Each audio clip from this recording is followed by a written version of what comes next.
What Santec revealed to the council and to the community on Monday evening is that they have placed both cameras in all of their vehicles. Hoover City Council President Gene Smith says over the last year, the company received over 3,000 complaints.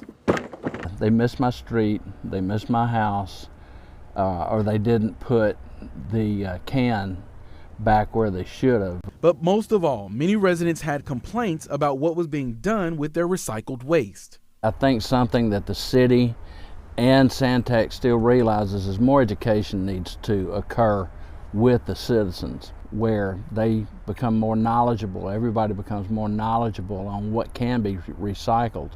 With the way recycling is gone in this country, Smith says it's a part of the city's and Santec's responsibility to inform residents what is deemed recyclable. Santec is also going to be putting these little door hangers on the cans themselves, so when they're placed back where they should be, the information on what is truly recyclable and what isn't will show there. But most importantly, I believe that everyone felt that those were positive